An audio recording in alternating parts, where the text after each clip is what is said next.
This is one of my favorite days of the year. Signing day comes a couple times, and we always talk about family, and today we get to add a couple guys to the family. Very excited about that. Before I get to that, I want to thank a couple people.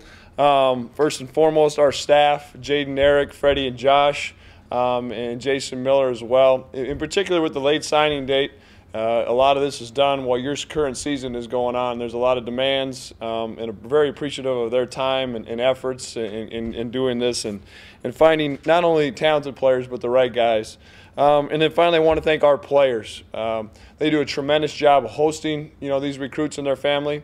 And ultimately, I put it in their hands to make the final decision. If they don't think they're a good fit off the court and not going to fit into our Bison family and into our culture, we'll move in a different direction, because that's how much we believe in the total package, the person, the student, and obviously the player. As far as it goes with Khy and Malik, just extremely excited. These are two very talented young men, but also the character and integrity that they come with fits perfectly in line with what we're trying to do and continue to do here at North Dakota State University men's basketball.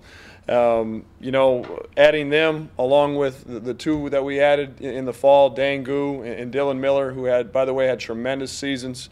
We feel this is a very, very strong class, an extremely strong class. Now it's our job to get them here, in the summer, and get them accustomed to what we're doing, get them adapted to our culture, and see if this translates into a great recruiting class, and to, more importantly, a great class that's winning and having success on the floor, off the court, and in the classroom. As far as with Malik, Malik is someone that we were able to watch a little bit this summer going into his senior year in high school. He's from Madison West High School in Madison, Wisconsin. But just what we saw at the time, needs, this and that, weren't ready to pull the trigger, and it's funny how things work out. Malik didn't have the opportunities that he wanted. And he was a qualifier out of high school, but didn't like his options, and so he went down to Pearl River Community College, and that's where we kind of were able to reconnect. And Malik's unique, where he's a junior college transfer, something that we haven't done a whole bunch of. But yet, him having the year of experience. If you look at Malik, he's 6'3", he's a really strong build, and he's very capable of scoring the ball.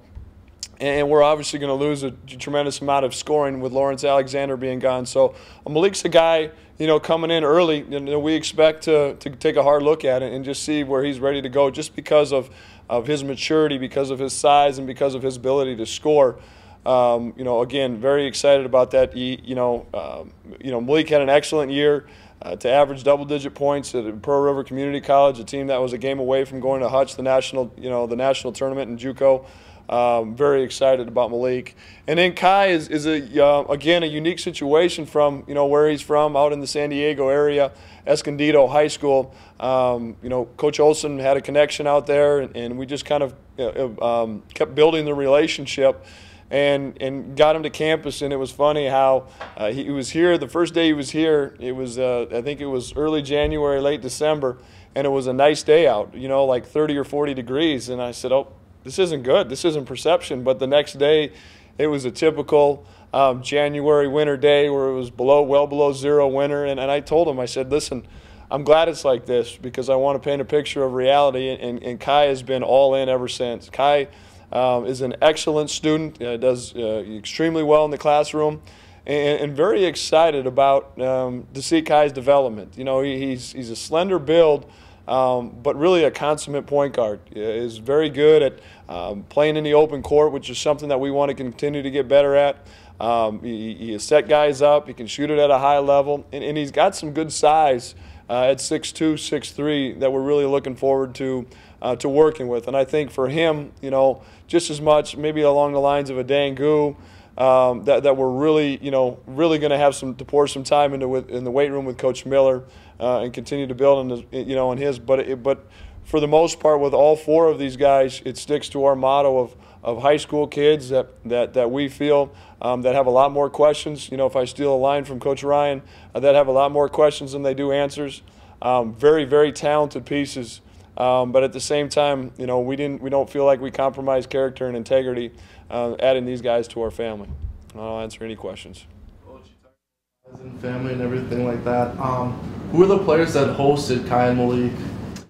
I think a guy like Spencer Eliason, a guy like Paul Miller, and then Corey Brown, Lawrence, and Carlin. Those 5 are the ones that come to mind.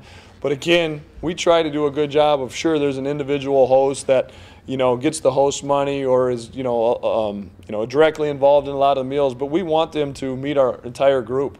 And you look at it.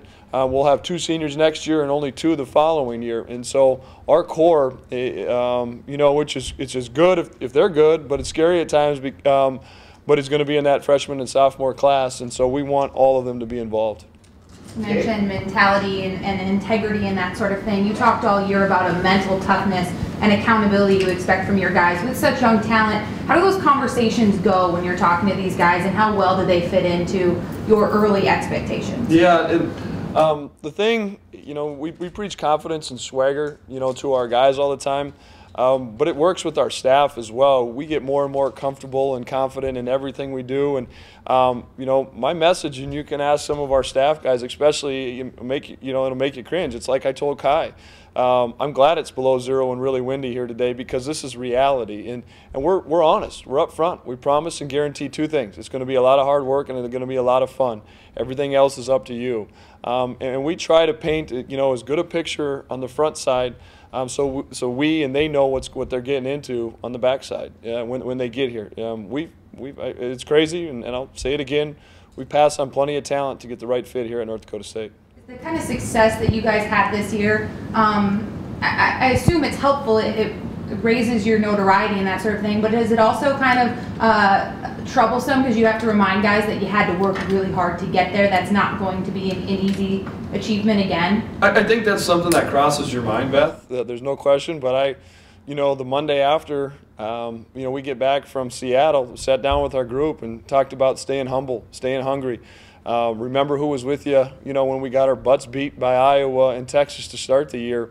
And all of our guys, they wanted to get going right away. And they were ready to, let's build on it. And we've got a motto of +1 this year. Let's everything just a little bit better. And our guys just was over at a workout this afternoon before I came in. There's no signs of letdown, and we're trying to build. I mean, I preach it to our staff and to our guys. There's 2 things. You're either getting better or you're getting worse. There's nothing in between, and our guys have a get better mentality right now. Dave, talk about where the program is as far as a 2-way street, where you have at a point now where you can select guys, maybe even turn away guys, and the guys that you do sign are specifically sought after guys that have beat out, so to speak, of them. Yeah, and we're not quite to the point, Jack, where we're just selecting everybody, which would be a good problem, obviously. But yeah, that's what I mean. On paper, this is a pretty good class because we have gone head to head with some different schools and we've beat them. And that's great because there are obviously some talent on the front side. But you look at a Lawrence Alexander, a Taylor Braun, a lot of those guys that didn't even have a Division I offer. And so that's what we want to really make sure of is maybe on the front side, we're raising the talent, but we're also not compromising, the chip on the shoulder. The edge that those kids came with, so they're going to get better mentality every day. Who's going to be the point guard next year? Great question. I think there's that's the beauty of it. You got a Paul Miller, you got a Carlin Dupree, Khy Kabellis, like coming in. Let's throw the ball out. And we talk about competing all the time. Let's go and compete for it. We're in a unique situation. We're up for our every 4-year foreign trip. Which we'll start our practices for. We're allowed 10 practices, and then right now, we're scheduled to go in mid to early August, on a trip. But I'm excited, looking forward to kind of, people ask me, well, you're going to miss 20 points a game from Lawrence Alexander. I'm not really, maybe I'm crazy, I'm not really worried about that. I think Paul will be better. I think AJ will be more consistent after being healthy. I think Corey, Chris, Carlin, Dexter, everybody will continue to raise their play.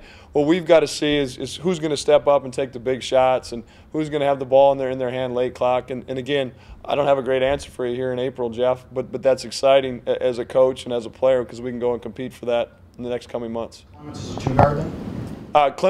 Malik is more of a 2-3. Yep. Watching in Nebraska and California the last couple of years, how much is that different in the success in the tournament kind of to branch out nationwide? Yeah, I think that's fun, Dom. I mean, I think our brand is wider, and it was very helpful, especially with a guy like Khy, and the day after the recruiting period, to have Dylan Miller on campus, last summer, there's no question that success helps. But we want to make sure still the core of this group is from the upper Midwest, just because they understand the climate, the culture. But that's what we feel. Khy has become, and his name skips my mind right now, but the kid that the football signed from California, those two have really hit it off. And they talked about, I'd rather go to a place where it's cold, but it's a family that wins, rather than someone that's nice and this and that, but there's no family atmosphere and you're not winning. I mean, those are the things as a coach that give you goosebumps, So again, we want to recruit like we want to play, inside out. At the same time, if there's a position need or a connection, or if there's just a fit, that success has helped us branch out a little bit. How many of these guys you see playing right away? Before. 2 to 3. 2 to 3. Again, that's what's exciting about having the summer access, having the preparation for the foreign trip. But I'm also encouraged, by a Spencer Eliason, who redshirted, Evan Wiesenberg, Brian Ashola, those type of guys, that didn't get many minutes last year, to see, how they're playing, and getting great feedback from Coach Miller in the weight room, how they're progressing. And then everybody's role is going to be different. Everybody's going to have to step up, and again, it's exciting. You still have one to play with then? Yeah, we have one scholarship. There's a possibility that we could use it yet this spring. As it would sit right now, we would only have one in the 2016 class, and so we could easily hold it over. The biggest thing is we're not going to just take anybody to take anybody. We're going to make sure it's the right fit. Number one as a person, number two as a student, number three as a player. Thank you.